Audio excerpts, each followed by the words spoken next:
Goedemiddag, vastelovend liefhebbers, beste vasteloonverenigingen uit het Wierterland en de Boeteneeën. Welkom bij de tweede aflevering alweer van Toch Ongeveer. Deze week breng ik de vastelovend lekker weer in de huiskamers. En dat gebeurt zo wie het afgelopen week ook natuurlijk allemaal is gegaan. Op een veilige manier, want wie ik vorige week tegen zag, we hebben een gedeelte van het programma opgenomen. En een gedeelte doen we lekker live in de studio. Vandaag is er aandacht voor de eerste vastelovend gezet van vasteloonvereniging De Moezevangers. De verenigingen in Nieuwweert die gaan samenwerken en organiseren samen een vastelovendquiz. En we gaan kallen over het LVK. De laatste jaren is er namelijk veel te doen om het winnend liedje. Het publiek heeft dan zeg maar een bepaalde keuze wat dat winnend liedje moet zijn. Maar dat wordt het dan niet. Dus wie zit je nu in elkaar en ja, wat kun je eigenlijk bij kijkers dat je nu jurylid ziet bij het LVK. Ook kun je deze week weer gaan kijken naar een lekker stukje humor uit een van de bonte oventje uit het Wierterland. En in meest nu met gewoon ik weer in gesprek met een oud prins. Wim dat is. Dat duurde straks. Ik kan nog in ieder geval vertellen dat we de prins van 2013 uit een van de dorpjes in de buurt hebben. En de muziek die is deze week uit Nieuwweert. Deze dame die doet al een aantal jaar met bij het liedjesconcours. En nog niet zo heel lang geleden sting ze hier in deze studio. Celine Kupers. Met zo'n vol programma kunnen we er lekker tegenaan. Dus ik zeg welkom bij deze nieuwe uitzending van Toch Ongeveer.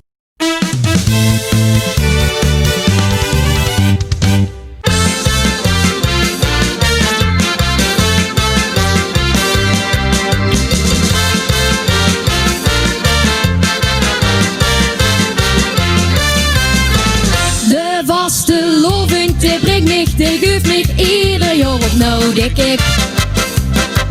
Dat gevoel, ja, dat spul van mijn hertje sneller tikt. Telkens op de strot lopen uit de mol, dansmarietjes overal. Confetti, dwarrelt op de strot, dat is voor mij de carnaval. In oktober begin het weer te malen. Ik zit 's nachts rechtop in bed. Het viesje begint weer neer te dalen. En in mijn dromen doel ik met. Begin dan af te tellen, zet streepjes op het behang. Maar ik zal het vertellen, het duurt nog veel te lang. De vastelovend, die brengt mich, die geeft mich ieder jaar opnieuw, denk ik. Dat gevoel, ja, dat spul van mijn hertje sneller tikt. Je gaat dus op de strot lopen uit de mol, dansmarietjes overal. Confetti, dwarrelt op de strot, dat is voor mij de carnaval. In januari begint mijn liefde shaken, ik krieg het niet onder controle. Ik ben er hols al aan verzweken, nee ik gooi dit niet lang meer vol. Als het vies begint te draaien, dan ben ik al hier. Voordat ik er dan weer erg in heb, is vastelovend weer voorbij. De vastelovend, die brengt mich, die geeft mich ieder jaar opnieuw, denk ik. Dat gevoel, joh, dat spul van mijn hertje sneller tikt. Ik bel dus op de strot lopen uit de mol, dansmarietjes overal. Confetti, dwarrelt op de strot, dat is voor mij de carnaval. La la la la la la la la la la la la la la. La la la la la la la la la la la la. De vastelovend, die brengt mich, die geeft mich ieder jaar opnieuw, denk ik. Dat gevoel, joh, dat spul van mijn hertje sneller tikt. Je telkens op de strot lopen uit de mol, dansmarietjes overal. Confetti, dwarrelt op de strot, dat is voor mij de carnaval. Dat is voor mij de carnaval.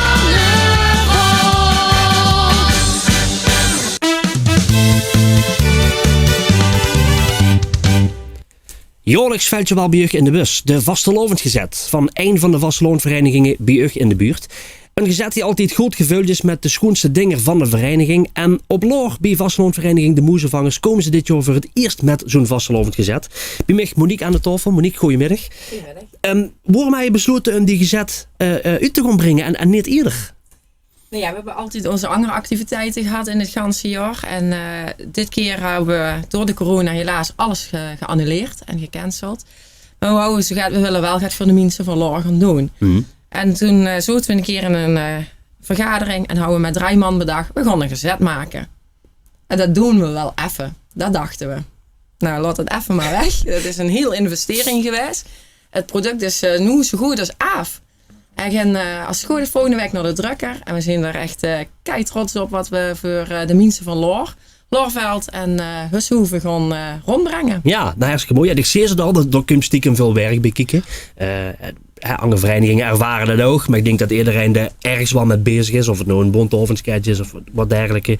Daar zit gewoon veel tijd in. Mm-hmm. Wanneer zijn je ermee begonnen? Het idee is in let's oktober, begin november ontstaan. En toen zijn we eens eindelijk een keer bijeen geweest. En bedacht, dit gaan we doen. Zo zetten we het op. En daarna zijn we eigenlijk wel wekelijks tot 2 keer per week wel met z'n allen om de tafel geweest. Om het, we hebben echt de wiel opnieuw uitgevonden. Ja. Maar dat had u niet gehoord, hè? Als je ook misschien bij een andere vereniging kunnen aankloppen. Uiteindelijk hebben we dat ook gedaan. Wie werkt het? Ja, uiteindelijk hebben we dat ook gedaan. Daar hebben we ook hulp van gekregen. En, maar toen houden we het product eigenlijk al wie we in gedachten houden, al wie het klaar. Ja, oké. Wat staat er in die gezet bij de vereniging? Want iedereen doet het op een andere manier natuurlijk. Ik ben eigenlijk heel benieuwd, vooral omdat het door eerste gezet is ook.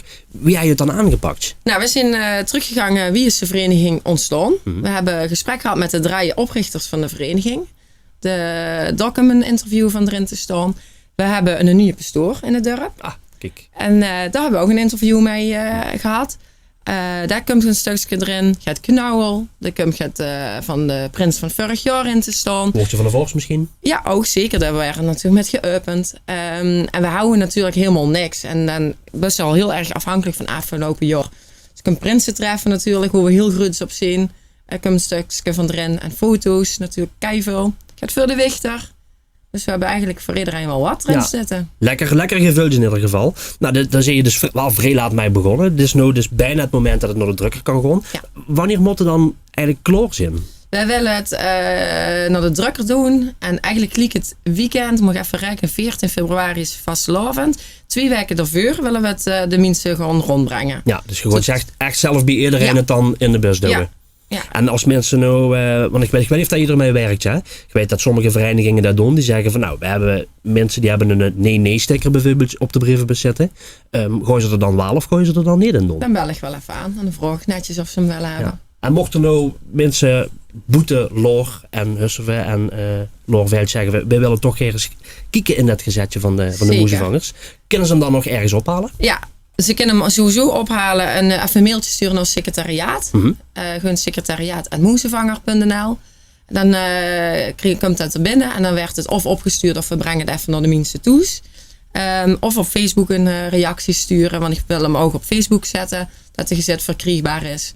En wat ik zelfs gewoon probeer, ik ben niet zo heel technisch, is om hem op onze website te zetten. Als dadelijk iedereen hem heeft, komt er ook op te staan. Ja, nou ja, er zullen ook vast mensen zijn die zich toch weer bij kunnen helpen. Dus dat bij deze dan even oproep. Help Monique de Winter nog. Help Monique met het gezetje op de website zetten. Want dat is erg belangrijk natuurlijk. Dan heb je nog wat schoons eigenlijk ook wel binnen de vereniging wat nog ter oer is gekomen. Veel verenigingen doen het. Hè? Hier in de stad heb je de huppelpupjes. Gaat je dansmarietjes. Ik weet dat ze in Deentje hebben ze ook zoiets. Maar dat noemen ze Angstok, kwikstertjes geloof ik. Maar ze hebben overal iets. En ook bij op Loor gooi je dat doen. Ja, we hebben vorig jaar voor het eerste jaar de dansmarietjes gehad. Als Loorder Muskus. Daar zijn we met een grote groep gestart. Die hebben natuurlijk gelijk een heel goed seizoen gehad. We wouden het grote prinsen treffen in de poort. Dat was een fantastisch debuut om daar op te treden. Keigroot horen we. En we zijn dit jaar uitgebreid naar 2 groepen. We hebben de maxi's en de minis. En een groep van nu 20 wichter.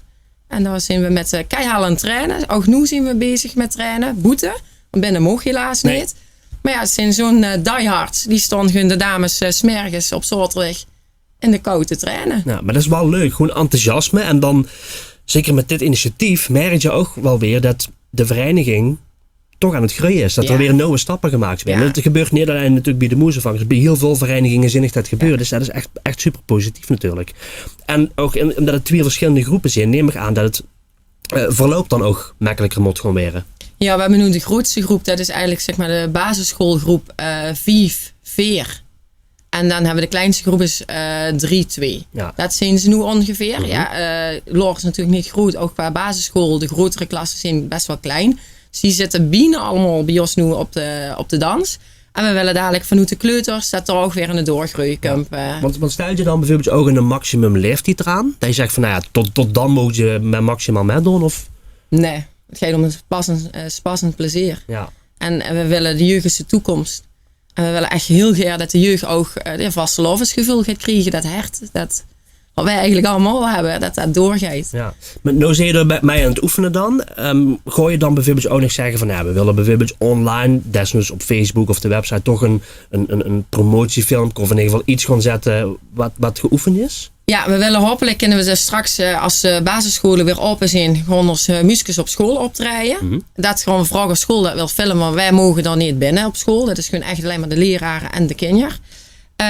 Dat willen we dan ook op Facebook, op de website zetten. En ook eigenlijk de kindjes van de school, dat die dat zien. En ook denken, dat lijkt me leuk, daar wil ik bij. Ja, dat is geweldig zijn. Stel een mooie promo is dat er weer nieuwe aanwas zo iedere keer bij komt. Ja. Nou, fantastisch. Leuk om te zien dat het groeiende is bij de vereniging. Dat er weer heel veel dingen gaan veranderen. Ja. Ik zei zo onder andere al dat er een verjongend bestuur al zit. Dus er gaan gewoon nog heel veel dingen gebeuren op Loor. Daar ben ik niks bang voor. Monique, dankjewel voor die komst naar de studio. Ik ben heel benieuwd naar het gezetje. Ik bedoel, Lotte maar één aankomen. En anders kom ik er geen zelf in halen. Nou, dat is ook helemaal geen enkel probleem. Zeker. Goed, hartstikke bedankt. En ondanks alles toch een hele goede vastelovens. Ja, geur ook hè. Ja. Dan is het tijd voor een lekker stukje humor uit dus eigen Wierterland. Want de verenigingen uit de regio hebben bonte ovenmateriaal ter beschikking gesteld. Zodat we toch dat stukje humor van de bonte ovens in de hoeskamer kunnen brengen. We gaan naar de Flikkenstekers in Ospel. Naar een sketch uit 2015.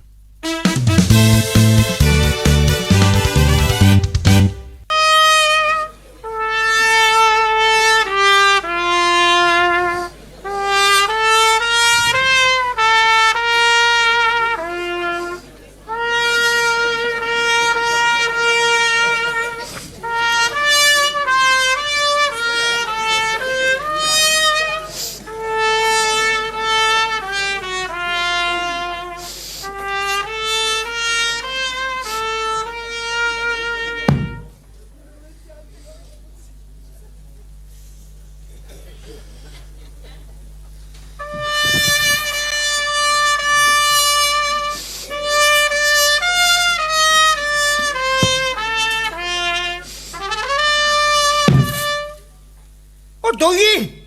Ik doe een boom. Je moet niet boom doen.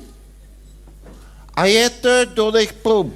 Als ik een tutor ben, moet je niet zitten boemen niet altijd. Dat gaat toch niet doen? Mijn boom is net zo goed als een tijd. Nee.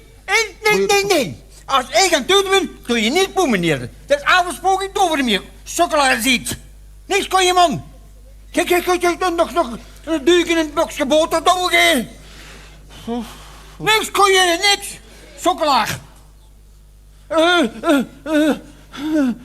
Kun je rekenen? Kun je dingen? Rekenen, joh, rekenen. Sommen, rekenen. Rekenen, joh. Ken.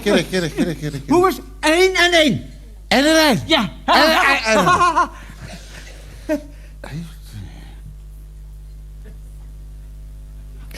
Dat is 2.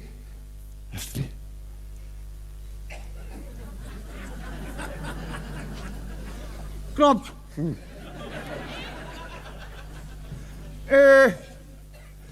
Beetje moeilijk, hè? 2 en 2. 2? Ja. 2.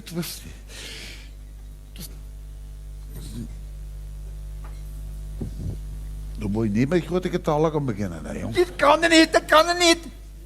Nee. Even iets heel anders, hè? Ja. Nee,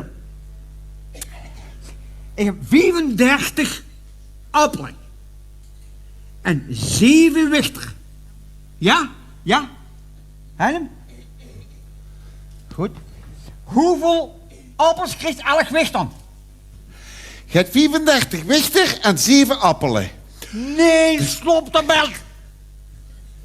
34 appelen en 7 wichter. Oh.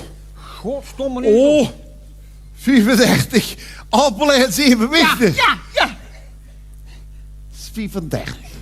34 gedeeld door 7. 7 gedeeld door 34.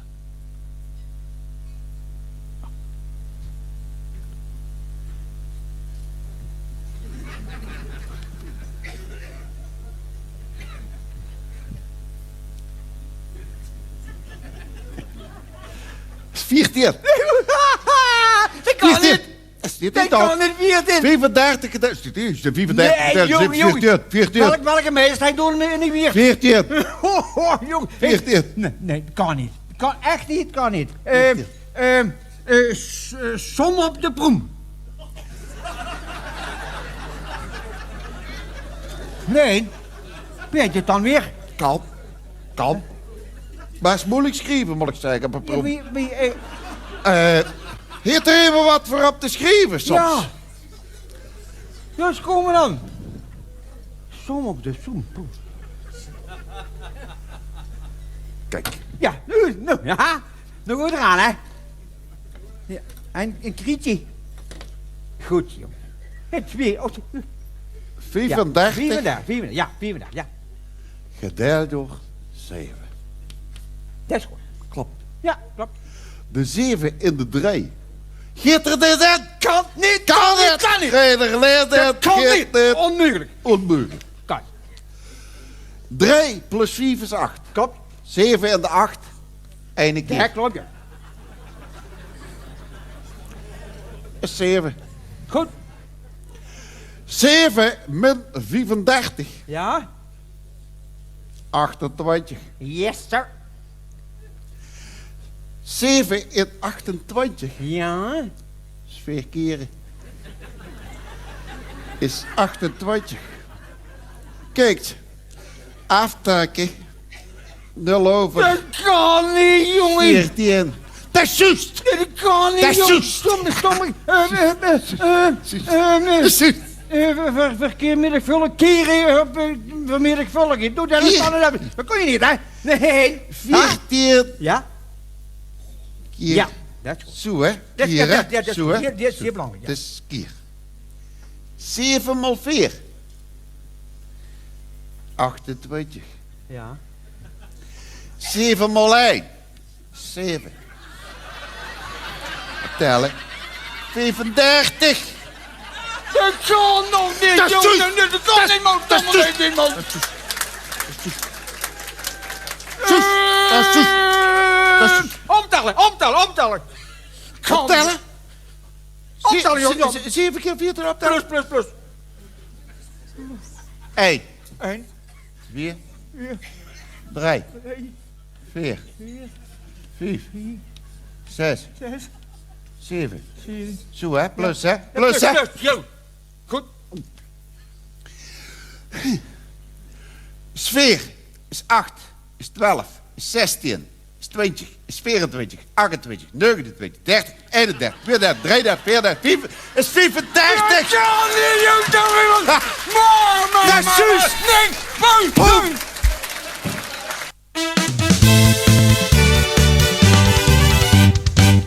Nou, is gewoon om even weer dat stukje humorbuur in de hoeskamer te brengen. We gaan door naar het volgende, want in Nieuweert zijn de vasteloonverenigingen de samenwerking aangegangen om dit jaar gezamenlijk een activiteit te organiseren.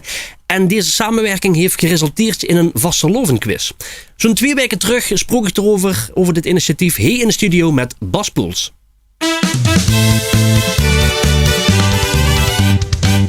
Een quiz is er in alle soorten en maten wel te bedenken. Een pubquiz, een muziekquiz, een sportquiz en zelfs een vastelovenquiz. Er zijn behoorlijk wat verenigingen die creatief zijn en een quiz in elkaar zetten voor u als vastelovendliefhebber. Zo ook in Nieuweert hoe de verenigingen eigenlijk allemaal samen de samenwerking zijn aangegangen voor een nieuwe quiz. Ik heb Bas Poels bij mij aan de tafel zitten van de Vlikkenstekers. Ja, Bas, ik moet eigenlijk zeggen, je hebt je handen in elkaar geslagen. Maar ja, dat mocht natuurlijk helemaal niet op dit moment. Nee, hè? nee, Dus nee. zie je de samenwerking aangegangen voor een quiz rondom. Wat gaat er precies gebeuren en wie zijn je eigenlijk gezamenlijk op dit idee gekomen? Nou, dat idee is eigenlijk al ontstaan in april van het afgelopen jaar. Toen was er natuurlijk in één keer een bombardement aan quizzen en er wordt van alles georganiseerd. En toen wordt er al vrij snel een appgroepje door Huip van Deurzen aangemaakt met een aantal mensen van de Bengels, de Piepkukens, de Vlikkenstekers, de Pintmakers en de Losbul uit Leveren. Ja. En er wordt van gezegd, ja, kunnen we misschien een vastenavondquiz ook gaan gooien?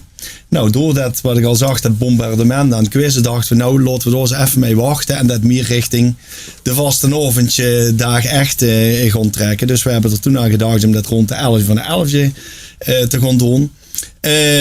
Uiteindelijk is dat niet meer er echt van gekomen, totdat een paar weken geleden toch weer de draad wordt opgepakt en we zagen van, ja, toch denken we zeker, hè, wat nou het hele vastenavondje gebeuren op zo'n licht pitje staat, we gaan toch de quiz doen. Dus de appgroep weer nou leven ingeblazen, wat mailtjes her en der. En het was eigenlijk vrij snel allemaal geregeld. Ja, nou, die vereniging uit Leveren, werkt je eraan met aan de quiz? Of hebben ze gezegd van, dat doen we gewoon van doen? We doen alleen de prijs of zo. Nou ja, je weet het niet. Nee. Het is, de opzet van de quiz is eigenlijk als volgt. Iedere vereniging levert je 10 vragen aan. Dus dat zijn er al 50. We hebben 5 verenigingen die meedoen.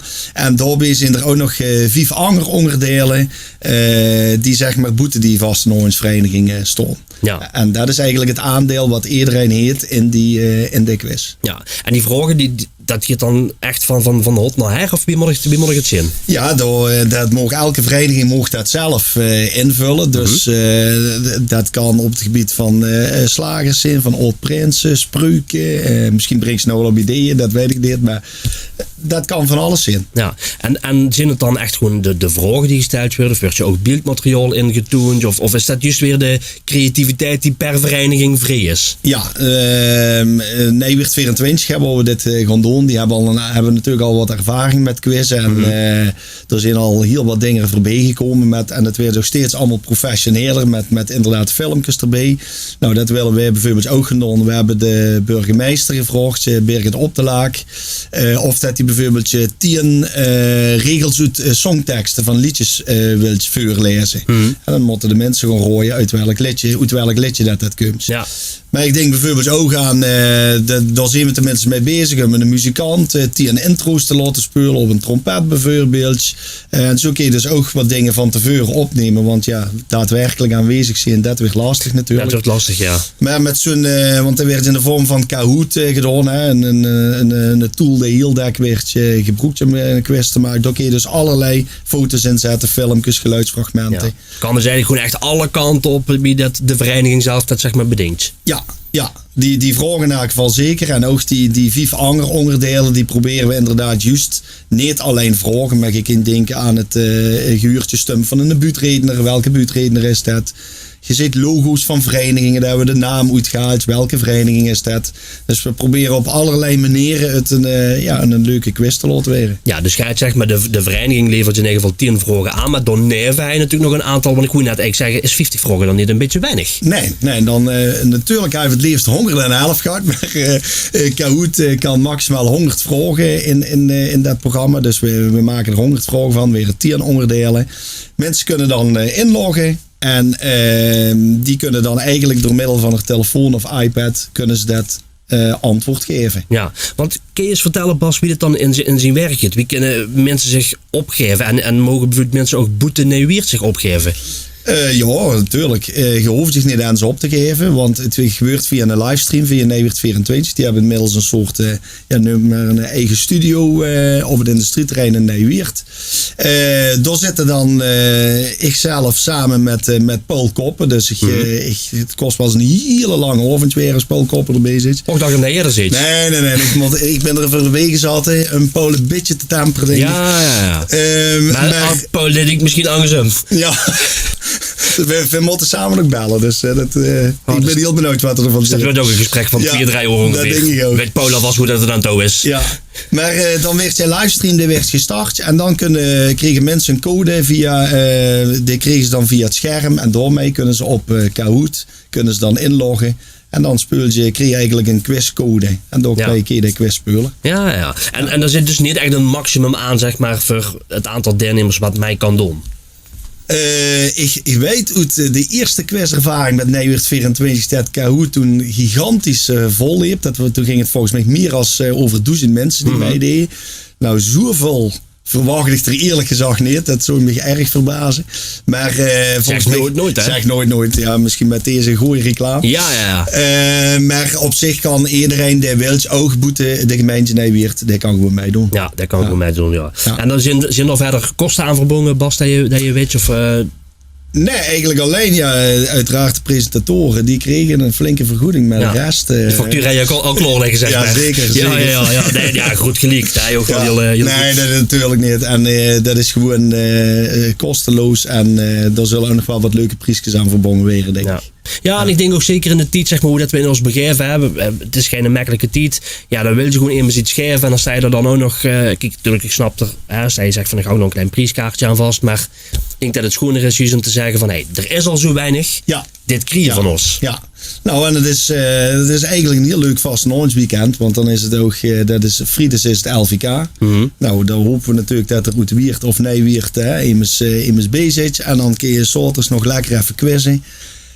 Nog iets bedenken voor de zondag en dan hebben we gewoon een vol vastenavondje. Op de zondag, op 7 februari, kies je gewoon weer naar de Gonve weer. Nou, dus, wie kan het beter? Ja, dus dan heb je toch een lekker boordevol vastenavondweekend, dacht ik. Dan heb je een prachtig vastenavondweekend. Dus op 6 februari, de dag na de LVK-finale, dan ging het plaatsvinden. Wie laat begint het, Bas? We beginnen om 8 uur, maar je zult waarschijnlijk al vanaf 7:30 zal de livestream gaan lopen. Dan werd er ook gezegd over hoeveel minuten dat het gaat beginnen. En dan vanaf 8 uur. Fijn wat vastenavondmuziek op de achtergrond en dergelijke. Juist, een beetje in de sfeer komen. Ja, en precies. Dan we starten we om 8 uur. En dan gaan we ervan uit dat zo'n uur of 2 ongeveer gaat door. Ja, ik vind het hartstikke chic, Bas. En ik merk het niet alleen bij jeugd in Nieuwiert en zo. En ook in Ospel. Dat de verenigingen zeggen van... we gaan meer samenwerken. Maar je ziet het veel meer. Dat veel meer verenigingen zeggen... laten we eens gewoon samenwerken om schoon dingen te creëren. En dan komt dan dit schone initiatieven. Dus dat vind ik echt... dat is fantastisch. Dat is vast al over met elkaar, veel elkaar. Ja, dat was al altijd. Maar ik denk dat dat nou natuurlijk nog extra... kies dat nog even die extra lading erbij. Ja. Ik vind het fantastisch. Ik denk dat ik zelf ook met mij gewoon quizzen. Ik wil al een gratis keertje geven. Nou ja. Je moet meedoen. Nou, dat is heel fijn. Mooi. 6 februari vanaf 8 uur. De vastelovendquiz van de vereniging in Nieuwiert en Leveren natuurlijk uiteraard. Laten we die ook niet vergeten. Gemeente Nieuwiert is dat. Ja, gemeente Nieuwiert. Ja, ik gewoon ook in ieder geval veel plezier wensen met de presentatie van die quiz. En de verdere info kun je straks allemaal via Nijweert 24 webchat uiteraard allemaal verspreid. Precies. En alle mensen die met gaan doen aan de quiz gewoon natuurlijk ook heel erg veel plezier wensen. Bas, dankjewel voor de komst. En nogmaals veel plezier.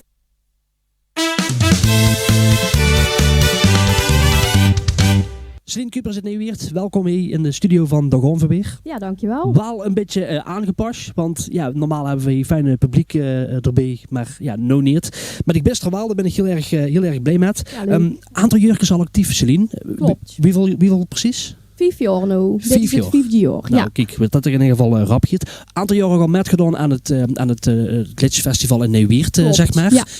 Wie bevalt je om door met te doen? Ja, hartstikke leuk, ja. Kijk, dat is heel erg schoon. Nu heb ik ook een no-schoen nummer gemaakt. Een jaar lang nummer 1. Ja. Hoe ging het precies over? En vertel me even vooral nog wat de bedoeling was. Want ik heb me gezegd, het zou eigenlijk niet uitkomen. Nee, ja, eigenlijk is het per ongeluk op CD van de IJs tot de Mokerij gekomen. En vanuit daar zijn we gaan schakelen. Ja, je wilt er toch even goed het beste uithalen. Nu is dat in deze periode natuurlijk wat lastiger dan normaal. Omdat je, wedstrijden die je normaal meedoet, die kun je niet meedoen. Maar 2 jaar geleden heb ik Twee Noorbach een berichtje gestuurd met de vraag van... zou je ooit een liedje voor mij willen schrijven? En vorig jaar hebben we de hangen ingeslagen, zeg maar. En zijn we aan de gang gegaan. En het eerste wat hij vroeg is, waar wil je een liedje over hebben? En toen zag ik tegen hem letterlijk... Vastelovend is voor mij meer dan een jaar lang nummer 1. Ja, en daar is het over gegaan. Ja, maar inderdaad, het was dus niet de bedoeling dat het eigenlijk uit zou komen. Eigenlijk niet, nee. Maar toch uiteindelijk gebeurd. Achteraf wel heel blij met? Ja, je gaat er toch het beste van maken. Je hebt weer iets wat hij aan een repertoire kan toevoegen. Dus ja. Ja, iets hoe we niet om herkennen is dat we natuurlijk in een bizarre tijd zitten. Het afgelopen jaar al, natuurlijk dit jaar ook nog steeds even. Wie ervaart zich dat als artiest? Ja, je merkt toch dat je wat minder vraag krijgt van optredens. Dus je ziet al blij als er iets binnenkomt. Verder hoop ik, richt ik me meer op volgend jaar al met een nieuw liedje en wat er allemaal bij huurt. Ja. En hoe moeten we dan aan gaan denken voor de komende jaren, Celine? Een LVK, zou je er heel graag willen staan? Of wil ze ook meer meedoen aan een andere wedstrijd? Of zegt ze van, ik vind het meedoen leuk, maar ik stond liever gewoon op andere podia?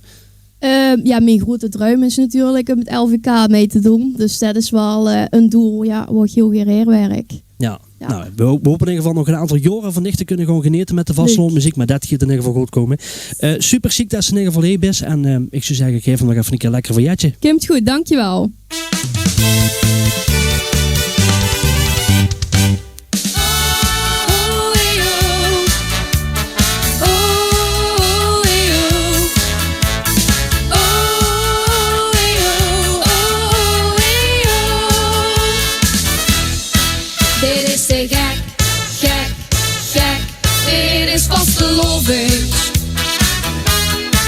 Vanaf de eerste dag dat ik confetti zag, was ik verkocht aan die gekke dag. Dit is te gek, gek, gek, dit is vastelovend. Van 's morgens vroeg tot 's avonds laat, gewoon ik 3 dagen goed niet plaat.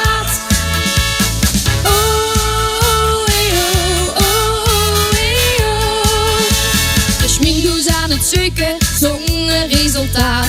Mijn tekstje nog niet verig, straks ben ik nog te laat. Wat kan het mij ook schelen, ik ben er toch verkloord. Dan maar zonder schmink in het pak van vorig jaar. Dit is te gek, gek, gek, dit is vastelovend. Vanaf de eerste dag dat ik confetti zag, was ik verkocht aan die gekke dag. Dit is te gek, gek, gek, dit is vastelovend. Van 's morgens vroeg tot 's avonds laat, gewoon ik 3 dagen goed niet plaat.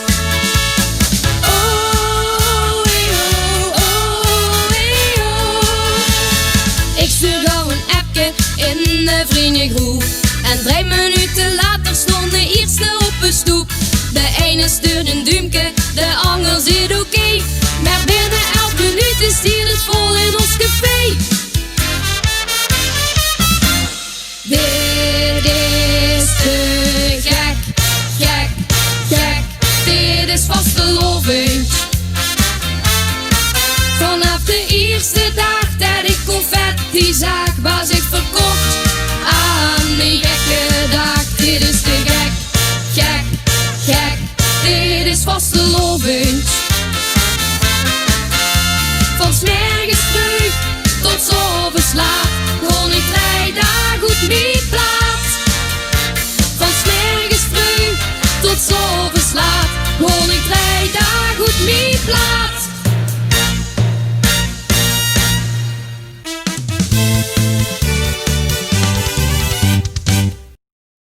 Als je meedoet met een wedstrijd, dan heb je bekans altijd met een jury te maken. Dat gebeurt bij de optocht, bij de finale van het buitenkampioenschap en ook bij het LVK. Maar wat houdt zo'n rol bij de jury nou in en wat kunt je allemaal bekijken als jurylid? Nou, daar gaan we over kallen met Huip van Deurzen. Huip, welkom in de studio. Goedemiddag Rob. Lorg, vooraf eerst even zeggen dat ik het enorm chic vind en ook waardeer dat je hier zit. Want ik probeer al een aantal jaar een jurylid heen te krijgen in de studio. Op de een of andere manier durven ze niet. Of zijn ze bang om een positie kwijt te raken. Of bang dat het een politieverhuur weer, zich weet het niet. Ja, je me kunnen bellen Rob. Ja, nee, dat weet ik. Maar ja, goed, laten we even van tevoren al zeggen, dat is absoluut niet de insteek. Ik wil met name inderdaad laten kijken, wat houdt je rol nu in als jurylid van het LVK? Tuurlijk weten we dat er ook wel het een en ander speelt. Daar hebben we vooraf met elkaar ook over gekuild. En je hebt gezegd, je moet me dat gewoon vragen en dan kunnen we het ook gewoon normaal over hebben. Dus dat vind ik chic. Die waardering wil ik ook uitspreken. En laat ik ook vooral even zeggen, ik heb een vastelovend jaar. Ik gewoon de LVK echt niet door de sliek halen. Dat is zeker niet de bedoeling. Dus ik waardeer het gewoon dat je er zit. Nou, maar dat doe ik met plezier. Ja. Huip, jurylid van het LVK. Wie werd je dat? Wie weet dat? In mijn geval ben ik in 2004 heet Ad Kardinaal. Die heet me toen naar voren geschoven bij de organisatie van de LVK. Die zocht wat nou juryleden. En Ad Kardinaal heeft me toen als naam aangedragen. En uiteindelijk heb ik van de organisatie een uitnodiging ontvangen om een keer mee te draaien in 2004. Dat was toen in Maastricht. Om daar deel te nemen als jury van de hoofdjurylid. Ja, als hoofdjurylid. En had jij al iets met muziek of maakt het voor een jurylid bij het LVK niks uit? Jo, nou, dat is het goede van het LVK, van de samenstelling van de hoofdjury. Je hoeft niet specifiek iets te hebben met muziek. In mijn geval schreef ik wel liedjes gewoon voor lokaal van Nijweert. Maar de hoofdjury die bestaat eigenlijk uit een heel breed scala aan mensen. Er zitten mensen bij die van de fanfare zijn. Er zitten mensen bij die liedjes schrijven. Maar er zijn ook gewoon vaste launchveerders. Gewoon van de straat geplukt, bewijzen van. Die niks met muziek hebben, maar gewoon de vaste loving beleven. En ook het gevoel van de muziek hebben. En dat meemaken. En die gaan ook jureren. En dan het schoenen ervan is dat het ook van jong tot oud is. Van 18 jaar tot 70. En daar zit je een dokter bij. En daar zit je een glazenwasser bij. En daar zit gewoon van alles bij. En die vormen samen uiteindelijk de hoofdjury. Ja, dus dat is eigenlijk gewoon heel breed. Maar je hoeft niet zeg maar, een specifieke, ja, wie zal het zeggen, sollicitatieprocedure te doen, zeg maar, om deel uit te mogen maken van die jury. Nee, absoluut niet. Wat natuurlijk de organisatie doet, die kijken natuurlijk wel enigszins naar Wim Zeeën. Dat je in ieder geval niet een crimineel verleden en zo allemaal uit. Maar gewoon, ze kijken wel even naar wat is de achtergrond. Maar ze willen het juist zo breed mogelijk trekken. Om het niet alleen maar door deskundigen te laten beoordelen. Maar het LVK moet juist breed gedragen weer. En dat doen ze ook erg goed, moet ik zeggen. Ja, gaat het dan over een hoofdjury? Want er zijn meerdere juries toch bij het LVK. Maar er is een bepaalde verdeling, hè? Ja, het begint met de inzendingen van de nummers. Normaal zijn het er 280 tot 300. Mm-hmm. En die werden als eerste beoordeeld door de hoofdjury. Mm-hmm. En de hoofdjury die komen ene keer bijeen in Midden-Limburg ergens. Dat hebben ze gedaan om het centraal bijeen te brengen. Ja. Dan komen al die juryleden komen bijeen. Die werden verdeeld in 4 groepen van 12 man. En uiteindelijk hebben we dus 48 juryleden. En eerder een nummerke wat ingezonden is, werd dus eigenlijk door 24 mensen beoordeeld. Uit de hele provincie, van IJsden tot in Mook. En dus 24 verschillende meningen werden gegeven over een nummer en werden punten aangegeven. Ja. En dat is ook de gemene delen van het hele verhaal. Dus als ik het ook een nummer 80 punten geef en een van Mook geeft je 10 punten, ja, dan brengt het dat niet, want dan haalt je gewoon de halve finale niet. Nee. En dat is wat ze dus doen bij de hoofdjury. Ja, maar hoe moet je dan op letten op zo'n moment? Want je zegt, het zijn behoorlijk veel nummers ook. Hè? Dus je zegt tussen de 200 en 300 nummers. Ja, je gaat wel een 60 nummers te beoordelen. Per groepje dan? Ja, per groep is dat, ja. Dus 30 nummers voor de middag, 30 nummers na de middag. Mm-hmm. En daar krijg je dus een jurystaat. En daar werd je dus beoordeeld op, uiteraard op tekst, op muziek. Is het origineel? Is het plagiaat? Zijn er leuke vondsten in? Is het vlak qua tekst? Is het eentonig als je gaat zingen over beer en plezier? Dat daar van al 20 jaar geleden achter was gelaten. Ja, dus dat zijn dan de dingen hoe je in ieder geval als jurylid dan zegt met van ja, dat kunnen we eigenlijk niet door laten gaan. Om dat gewoon dan grof te zeggen. Ja, maar nogmaals, er zijn wat immers uit Mook of een fantastisch nummer vindt. Dan kan best een van Maastricht zeggen, nou, ik geef er maar 40 punten voor, terwijl hij van Mook er 80 geeft. Ja. Maar als hij dat allemaal op een hoop veegt, dan krijg je uiteindelijk een goede gemene deler. Uiteindelijk rolt je dus ook wel een goede mix uit. Ja, dan heb je dit daar gehad. Wie ging het proces dan voor u als hoofdjury verder? Nou, voor ons als hoofdjury hield het in principe na de ene dag hield het voor ons als hoofdjury hield het op. Mm-hmm. Tijdens de finale zijn er wel een aantal juries op locatie. Ja. En een aantal hoofdjuryleden wordt benaderd om plaats te nemen op locatie. Om de nummers dan nog met een andere beperkte groep, om die nog eens een keer te beoordelen voor de tweede ronde. Ja. En die werden dan ook meegenomen in het eindklassement. En zijn het dan eens keer andere juryleden uit? Dus zijn het niet elk jaar dezelfde? Nee, dat zijn ook allemaal andere juryleden. En dat is dan één groep. Maar daarna heb je dan de SMS-stemmen. Dat is dan van het volk, zeg maar, van de mensen. Dat is een onderdeel. Maar gaat je ook eerder... Ja, maar daar zit je percentageverdeling dus, hè? Ja, daar zit je Klopt het iets van 40, 40, 20? Ja, zoiets? daar zit je percentageverdeling in, dat klopt. Ja. Maar wat de hoofdjury is dus één onderdeel. Dan heb je bijvoorbeeld een jaar hebben ze een aantal mensen van een fanfare. Die hebben ze dan als extra jury bij de finale. Of oud-winnaars van de LVK, oud-LVK-winnaars. Dat is ook meestal een groep. Dan hebben ze eigenlijk maar 5 of 6 juries die de finale gaan beoordelen. Dus ook daar is de gemene deler weer groot. Ja, wie breed wil dit nog trekken? Ja. Ik denk dat dat nog steeds de juiste formule is die ook het liedjesconcours zo populair maken, het LVK. Ja, en toch wil ik er even een klein beetje op ingaan. Want het is denk ik ook voor u als jurylid geen onbekend noods dat het volk toch vaak een andere mening heeft dan een jury. Ik bedoel, ik maak het zelf met als buurtredner natuurlijk. Hè. Dat ook van de collega's om me heen die zeggen van ja, waarom deed Waal in die finale en echt niet. Dat hoort je toch. Maar ik pak even een voorbeeld, want ik wil niet inhoudelijk zeg maar ingaan op liedjes bijvoorbeeld van dit jaar. Hè. Dat moeten we ook niet doen, maar gewoon even terugkijken naar het verleden. We hebben bijvoorbeeld W3 gehad, die 3 jaar achter elkaar hebben gewonnen. Dat het volk zoiets had met van, ja maar wat gebeurt hier en waarom? Want dat vingen wij beter en dat willen wij de winnaar hebben. Bjorn en Mieke is een schoon voorbeeld. Weer een paar jaar achter elkaar waren ze tweetje hoe van het volk zit. Ja, wij zullen een keer zien dat die winnen. Wat is dan die overweging als hoofdjury? Want die hebben toch, of in ieder geval die verdeling, dat merken ze gewoon, daar hebben de anderen toch een groter aandeel in. Wie komt het dan dat er toch wat anders uit komt? Nou, dat komt dus door de gemene deler van zo'n breed mogelijk aantal juryleden. Daar zit je gewoon daar zit je crux in dat verhaal. Ja. En dan kunnen de mensen wel vingen van die mochten eerste weren. Maar uiteindelijk is het gewoon de verspreiding, de brede spreiding van alle juryleden bijeen in een grote doosjegoes.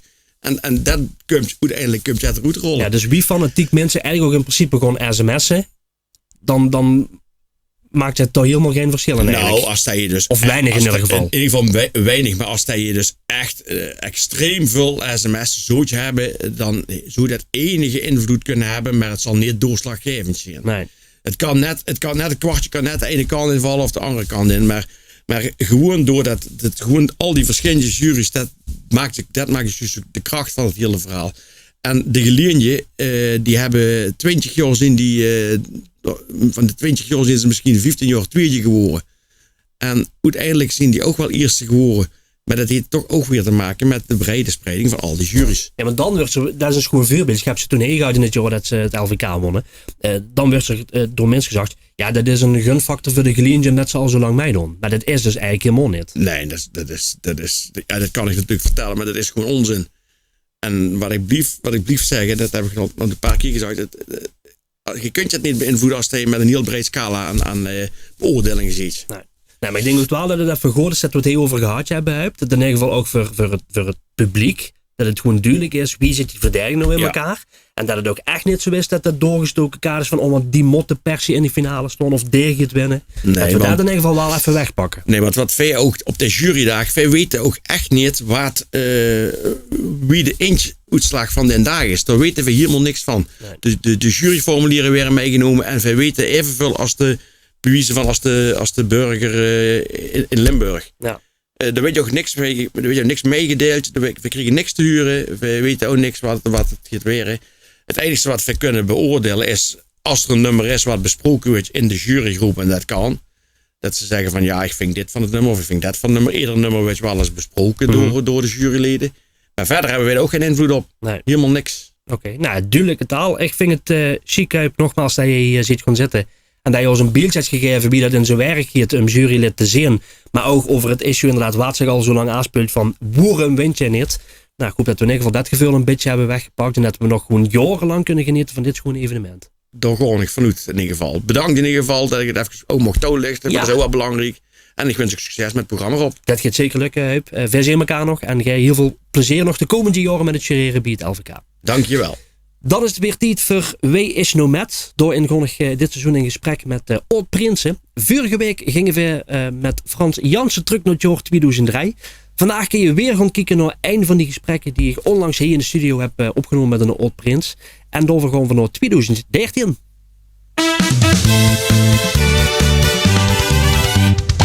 In Wees No Met ga ik dit seizoen wekelijks in gesprek met een oud-prins. En deze week gaan we naar het Dins. We gaan terug naar het jaar 2013 van KV de Piepkiekers. Een jaar dat Patrick Snijders zich nog wel zou kunnen herinneren, denk ik, als de dag van gisteren, Patrick. Dat zeg ik wel heel goed, denk ik, of niet? Ja, dat is heel goed, ja. Dat, vooral weer dat je met dat tekst gestuurd hebt van, doet nog eens een aantal dingen doorsturen. En dan zie je een schrijven aan. En dan denk je van, ja, het is net de belevenis dat het inderdaad van gisteren was.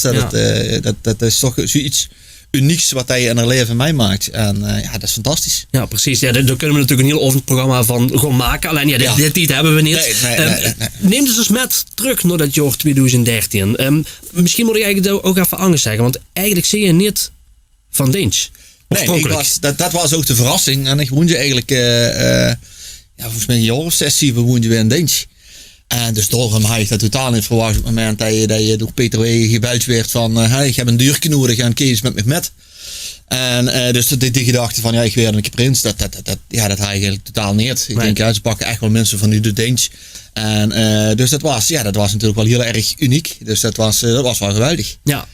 Nou ja, goed. Daar gezegd is op Peter Weijen, dat was destijds in ieder geval de volgers en ook degene die de prinsen die begeleiden. Peter Weijen en Network Heijnen die dat eigenlijk tot op vandaag nog steeds regelen.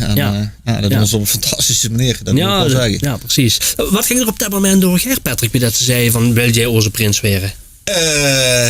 Goed. Op de manier waarop ze niet vroegen natuurlijk. En dan dat je op een gegeven moment het ziet van stop. En toch ziet het met pech. En dat je dan kijken naar een zeetje. En alles wat erbij kunt kijken, dat ze er in detail over nagedacht hebben.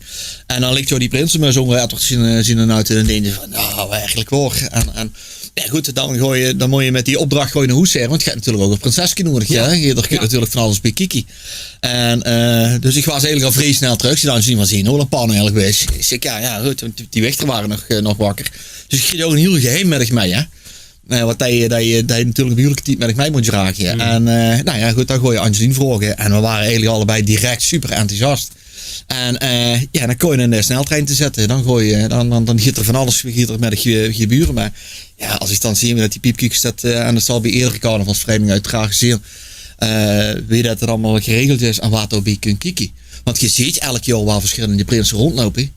Maar op het moment dat je het zelf ziet, dat is totaal iets angstigs. Dat geeft een hoop aan veraf en er wordt een hoop geregeld weer, over nagedacht weer. Had je er moeite mee op een of andere manier? Nee, want ze geven er eigenlijk een beetje met de paplepel in. En je vertelt eigenlijk een verhaal qua hobby's en hetgeen wat je doet. Ze weten natuurlijk al niet een hoop van. Want ze kennen het, ze hebben het natuurlijk al gevolgd. En dat doen ze nog elk jaar, dan pakken ze wat prinsen op. Dat zetten ze dan helemaal nog iets van. Dat zou al in de toekomst wel eens een keer een kandidaat kunnen zien. Dus die weten natuurlijk wel het einde al van. En daar prikken ze dan op in. En als je dan ziet, hoeveel over je dat die bijgekomen door een begeleiden,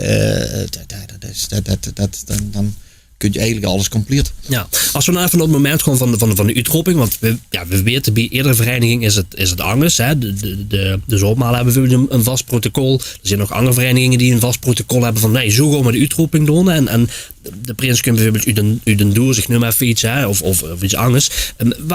Wie werden jij erin betrokken eigenlijk? Nou ja, we hebben de uitroeping altijd met de Bonte Oventje. En dat was dan een tweetje Bonte Oventje. En wij zaten eigenlijk gewoon in de zaal. En op een gegeven moment ook daar maken ze altijd een Bonte Oventje act van, een complete show.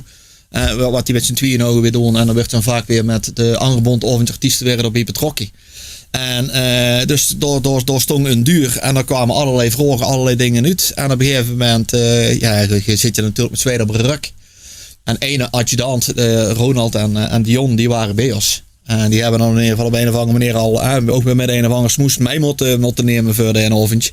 Ja, en schoenhoorgers zaten natuurlijk in de zaal. En ja, op een gegeven moment hoe ze nou prins en Patrick de Tweedje. En dan sta je op en dan is het hup. En dan gaat er wat van af, want eindelijk is dat geheim eens een keer druut. Nou is het, want jij zegt net, Tweedje Bonte Oventje. Dus jij het als prins zijn, jezelf de Bonte Oventje niet met gemaakt. Nee, wij vuurheren hebben altijd dat dan het Tweedje Bonte Oventje, de prinsesgroep versie.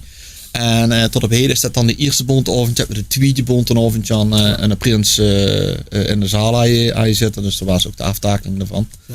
En nu heb je dan de uitgeroepen op de eerste bontenavond. En dan heb je de tweede bontenavond ook een prins in de zaal zitten. Ja. En dat was 4 jaar was het dan zo dat de prins de werd was afgetakeld op de bontenavond. En nu is het op de dienstig dan. Ja. Dus, ik ben toen nog een heel jaar de prins geweest. En dat is ook misschien wel leuk, want je bent ook echt aangesproken als prins. En dat verbaasde me ook heel erg. Ik denk van ja, weer dat de mensen door mij gewoon en leven in zijn dorp. Ja, dat is gewoon fantastisch. Ja, maar ik wil je nog net vragen, want wie is dat? Je zit gewoon een elk jaar lang prins. Kijk, inderdaad, bij veel verenigingen is het gewoon de vastelovende zich is de abdicatie en dan is het klaar. Sommige plaatsen, daar is inderdaad hij dan nog een langer prins zit. Ja, jij hebt dat metgemaakt. Ja, wat voor gevoel is dat? Want ja, nou door de tijd is natuurlijk ook Burg door in dienst wel veranderd. Ja, dat geven ze ook aan. Hè. De prins wordt nu op de eerste bonteoven niet geroepen. Maakt de bonteoven het mee. Gaat ook op de vastelovende is de abdicatie. Wie is dat om een elk jaar lang dat gewoon dat te zien? En dan ook nog even die beginfase totdat je echt helemaal afgetakeld werd, om zo te zeggen. Kijk, dat is natuurlijk als de deals is het eigenlijk. Ja, dan leveren ze alle spullen in. En dan is eigenlijk, is dan nog wel een beetje klor. En dan gooi je en op een gegeven moment dan nog een terugblik op. Als wij prins is geweest met een adjudanten en op alles wat dat met de mensen navigeren, dan leeft het natuurlijk iets langer. Ja. Maar op een gegeven moment is het ook klor. Op het moment dat dan weer een helft van een helft is, dan kun je weer terug in die rol. Maar val je dan ook in een zwart gat, Patrick? Of dat dan niet? Nee. Je gaat op een gegeven moment, dan heb je een fantastisch seizoen met gemaakt. En dan is het op een gegeven moment ook goed. Kijk, want het is natuurlijk een kort seizoen. Dus het is wel gas geven. Hè? En het is niet dat je alles op een spaarblauw doet. In een auto moet je altijd benzine, diesel in goed en een lapje. Dan moet je niet in wisselen. Maar dat is bij ons natuurlijk wel wat angstig. En daar gaat natuurlijk wel wat mee. En het is ook niet als dat op een gegeven moment is afgelopen is. Dat je direct naar huis zegt. Het zijn die afterparties. Die het ook allemaal weer heel erg gezellig maakt met de rood en de dames. Dat is ook de periode van de korte nachten. Dat is het absoluut, ja. Dat is het gewoon zo. Ja, precies. Nou ja, je maakt natuurlijk als prins je maakt gewoon fantastische dingen mee. Ik bedoel, we kunnen zeggen van laten we een top 10 samenstellen wat het schoonste is. Maar dan denk ik dat je zegt van goh, dat is te weinig. Maar als we er iets uit moeten halen, want gezegd kort seizoen, dan zit heel veel echt korte mijn. Was er een moment dat er echt uitsprong? Goed, de prinsreceptie is natuurlijk geweldig. Hè, want als je ziet wat voor mensen erop afkomen, wat ze allemaal voor doen en wat dat ze allemaal over weten. Dat natuurlijk ook. En op het moment dat je natuurlijk op de wagen stoot en door hoog en je gaat op een gegeven moment de Bruggenhoever, zal ik zeggen, dat is fantastisch. Maar zo zien we bijvoorbeeld ook bij de Heesters geweest. Van hoe ze adjudant Erik en Wendy. Daar zijn we naar Sanne geweest, die was dat jaar was prins. En dan kon je natuurlijk in een heel ander school hoe je normaal coach. Ja. En dat was heel erg indrukwekkend. Kijk, we hebben een vaste oven met gemaakt met heel veel lachen. Maar soms ook met een tron. Kijk, als ik dan kijk naar mijn adjudant William en Hermine. William is in Moordergloog toen op dat moment in het ziekenhuis. Daar zijn we heen gegaan. Dat huurt je er ook allemaal bij. En een fantastische avond dat je gewoon met een paar mannen aan de bar zoet of met een roodpaas. Dan heb je vaak in het witte hoespaas bij dat fantastische viesversie. Of toen nog bij Simon en Ria. Dat je daar was. Ja, dat zijn zoveel leuke momenten. Dat je bij de kleine winst hebben we begrepen want wij toen dat jaar was het nummer van de Kate van Peet. Met deze prins om te kaken. Ja, dat iedereen erin dacht van Snijder een nummer laten maken. Nee, dat was gewoon echt toeval. Ja, dat viel natuurlijk wel fantastisch uit. Dus op het moment dat je eerst was, dat nummer werd je gedraaid. Ja, dan kreeg je wel een aardige linekick in. Want het was het pasje allemaal. Ja. Dus wat waren de schoonste momenten? Ja, onder andere die dingen. Weet toen dan over bij de kleine mensen met schoenoosters bij kamerhuiden, bij broers die komen, vrienden die komen. En daar stond je een fantastische oventje te maken. En ja, de poli achteraf nog geëerd verzorgd en alles. Dat was natuurlijk helemaal geweldig. Dus en zo maak je op heel veel dikke manieren. Maar alles wel een fantastische ovent met. Ja, dat zijn momenten die gooi je nooit in ieder geval vergeten. Nee, kijk, als ik denk, wat is er een leuk moment? Sinds gewoon echt vanaf dat je gevraagd werd tot dat je aftakelt. En aftakelen is natuurlijk niet leuk. Maar het is ook goed. Kijk, want volgend jaar ziet er weer een andere. En dan wordt het weer ook weer verzorgd. En ja, goed, dikke respect over bij de piepkukes. Maar ook het optrekken met de krieltjes, met de jeugdprins Luc toen. Dat was fantastisch. De jeugd wat hij in even gaat stolen. Dus we zeggen dat altijd, het is de toekomst. Maar ja, dat is het natuurlijk ook. En het moet allemaal in ieren gooien weer. En het wordt ook heel vaak gezegd, Vastenhoven doe je samen. Dat is het ook. Ja, maar dat is ook, absoluut. Dat is het ook gewoon. Kijk, en we zeggen en we herhalen heel vaak dingen. Maar het is wel zo. En ook met de verenigingen. Als we kijken naar de pinmakers en naar de flikken en naar de bangers. En dan naar de piepkukers. Ja, dat is gewoon een leuke, hechte band. Wat hij met elkaar Ja, maar dat is volgens mij door de jaren ook echt wel wat meer naar elkaar toegegroeid en samenwerken. En dat is wel het goede van de Vastenhoven. Je ziet ook wel dat de Vastenhoven niet meer... Alles verandert. Ja. En op een gegeven moment wordt het wat minder druk. Dus je hebt elkaar gewoon nodig. En als zij dat door die jaren al heel geruid. En je houdt met elkaar rekening op het moment dat er een jubileum of een prinsreceptie van is. En je kunt je dan als vereniging hergaan. En via en ook vaak kwamen we eerst binnen. Met de piepkukjes, met de raden, met de dames. En dan zat er dan de Blooskracht 11 er nog bij. De krieltjes erachteraan. Ja, daar kwamen die met iets binnen. Dat was gewoon geweldig. Ja, dat is schitterend, ja. Dan zie je Prins Aaf. En daarna, want wat zie je daarna nog? Ja, zie je überhaupt nog iets gaan doen? Zijn je bij de vereniging betrokken gebleven? Ja, of? Ik ben toen op een gegeven moment interimvuurzitter geworden dan. En ik ben bij de Raad gegaan.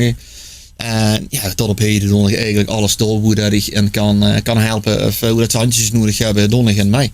Ik kan natuurlijk niet altijd heel veel mee, omdat we dan de eigen zaak hebben in een deentje. Dus het kan niet zozeer natuurlijk dat ik stond te feesten en mevrouw stiert al te bakken en te werken. Nee, dan hij doet ze natuurlijk heel wel niet te leggen. Dus, je blijft niet voor de eeuw, prins natuurlijk. Nee. Ja, behalve eigenlijk gaat de naam natuurlijk met. Dus. Ja, daar heb je geluk met. Daar heb je weer geluk met, ja. Maar zie je dan wel vrijwillig gewoon ook bij de vereniging gaan? Of is het een soort van verwachting ook om er dan mee te komen? Nee, absoluut niet. Je gooit op het moment dat je prins Aaf ziet, dan gooi je wel een jongmeiderij en bestuur. Dat verwacht je dus. Dan zie je bij de vergaderingen en dan zie je, dan doe je een aantal dingen met. En doen ze op zich ook goed. Want dan gaat dan weer de frisse kiekgatje op de Vastenhoven. Dus en niet helemaal uit beeld natuurlijk ook. Nee, absoluut niet. En je kunt je op een gegeven moment wat dingen en tips aangeven. En daar doen ze dan nog iets met. Ja, schoon is dat. Nou zitten we natuurlijk in een hele vervelende periode. Hè? Want er werd gezegd, er is geen Vastenhoven. Nou ja, dat is er natuurlijk wel. Want Poolse, Kerstmis en noem het allemaal maar op. Het komt allemaal terug. Gaat ook voor de Vastenhoven. Dat zit toch in onze Limburgse cultuur. De piepkukjes doen misschien wel wat minder. Hè? Het verschilt per vereniging natuurlijk dat ze iets organiseren. Gooi je toch op een of andere manier in Densbaal iets doen? Je toch die vlag uit op het moment dat het eigenlijk de Vastenhoven is. De vlag op alleen hangt uit. En die hebben we ook niet gehangen. En goed, het is nu op dit moment gewoon heel erg lastig plannen. Want wat je tegen horeca doen, hè? En je kunt je wel van alles organiseren. Kijk, op het moment dat er dadelijk over 2, 3, 4 weken het losgegeven wordt, wat nemers verwacht. En dat we er massaal bijeen mogen komen, dan is er natuurlijk zoiets georganiseerd. Want iedereen Vastenhoven via de rest, zit natuurlijk met pien op de bank van, je kijkt niks. Nee. En je hebt ook niet zoiets van, we kunnen wel iets organiseren. Ja, het is dan toch net niet. Maar want dan komen we weer terug op het samenzien met de Vastenhoven. Het moet niet. Nee. Kijk, en dan kun je wel misschien wel van alles willen, maar het is misschien nog beter en nog verstandiger om te zeggen van, we doen het niet. En we sparen voor het jaar erop. Ja. En dan knallen we maar een keer dubbel uit. Of op een andere manier. Gewoon maar een uur langer. Dan nog maar een uur langer. Precies, dat is ook zo. En Patrick, wil je misschien toekomstige prinsen in Deentje, of gewoon in het algemeen, zou je zich er iets mee willen geven? Nou, ik denk als je gevraagd werd, griep die kans aan met te behang. En ook wel denk je van, ik moet er daar stond te speechen en ik moet er wat stond te vertellen. Je leert er ook heel veel van. Je staat voor een publiek, je moet wat zeggen. Er wordt wat tegen gezegd, je moet op terug spreken. Je krijgt echt iets fantastisch met. Ik ben in 2000 ook met prinses Angeline getrouwd. Haar huwelijk is natuurlijk een fantastische dag. Maar daar krijg je met receptie en alles wat hij daar krijgt, wat er allemaal voor georganiseerd wordt. Je krijgt gewoon ontzettend veel van een vereniging. En je ziet gewoon heel veel bij dat mensen voor het klaar staan. En het blijft altijd bij. Want dat is ook wel schoon als mensen op een gegeven moment die een oud prins geweest zijn. die nog toekomen, die tips geven, dat wordt fantastisch. Dan krijg je de herinnering weer terug. Dus ja, op het moment dat je zegt van ik ben eigenlijk een vastelovendvierder en je werd ervoor gevraagd, ja, dan zoek je het echt wel met 2 handen aan het pak. Ja, dan en gooit je er dan gewoon hier over. Want je weet echt wel, eigenlijk komt de vuurt van de grond af en weet je hoeveel Ja, dan ben ik het vergeten te vragen, want jij hebt natuurlijk een medaille metgepakt. Wat was er orde destijds? Het Heindichmenke. Het Heindichmenke. Ja. Je zit nog al een eindige. Ik ben gast van een eindige. Ja, een hele eindige. Dus je kunt echt voor alles bellen. Ik kijk echt voor alles. Sowieso bellen. Dat is helemaal geen probleem. Sowieso bellen. Sowieso bellen. Ja, want dat is toch de vraag of het allemaal door kan. Met die te hebben dan. Ja, nee, precies. Dat is ook zo. Nou, Patrick, ziek dat je er moet zien. Ja. In deze even wat bijzondere tijd. Leuk om eens terug te kijken op dat jaar 2013, met dat je de prins was in Deensch. En ik zou je even goed willen zeggen, ja, tot snel. Dat we gewoon weer snel ergens lekker kunnen ons in het pilsje kunnen drinken met elkaar.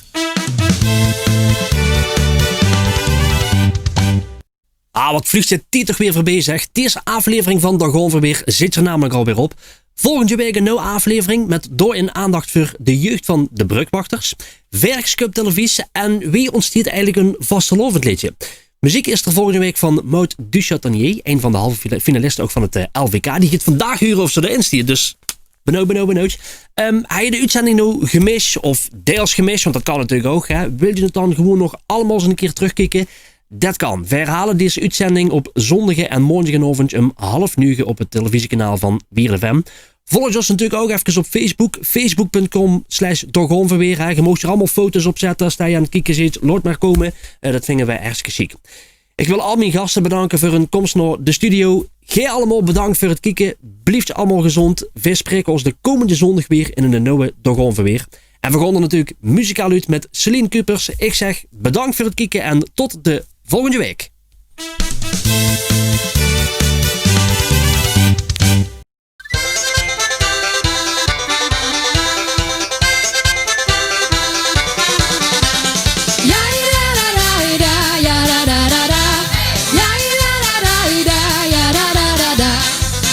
Op als volgende keer malen welke wagen volgend jaar. Heer een idee en dat is top. Als de kooi begint ze komen weer op die baklop. Dan schroeven we de oren nog wat op. Man door de zon en door de regen gaan we door. Gießen een jaar lang op het vastelovenspoor. Een nieuw jaar vastelovend is meer dan maar 3 dagen. Het spook is door ons schepje en zeker ook vandaag. Tot ergens tot zoveel, ik zeg het maar meteen. Is onze vastelovend nu al lang nummer 1. Ja da da da da, ja da da da da. Ja da da da da, ja da da da da. Ja da da da da, ja da da da da. Ja da da da da, ja da da da da. Vanaf de opene finale ding de ieder weer spontaan. Volgend jaar geen liedje of toch wou. Welk thema wordt van Ema, welk tekstje doen we aan? En is dat bonte clownspak geen schandaal? Want door de zon en door de regen gaan we door. En vliegt hier Limburg langs het vastelovenspoor. Een nieuw jaar vastelovend is meer dan maar 3 dagen. Het spook is door ons schepje en zeker ook vandaag. Van 's morgens tot 's ovens, ik zeg het maar meteen. Is onze vastelovend nu al lang nummer 1. Ja da da da da, ja da da da da. Hey, ja da da da da, ja da da da da. Ja da da da da, ja da da da da. Hey, ja da da da da, ja da da da da. Lief vastelovend, ik mis alles wat ik wil. Laat steeds mijn hertjes rollen en maak ze een jaar lang het verschil.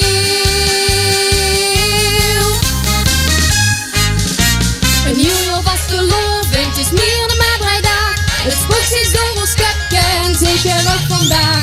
Tot sterke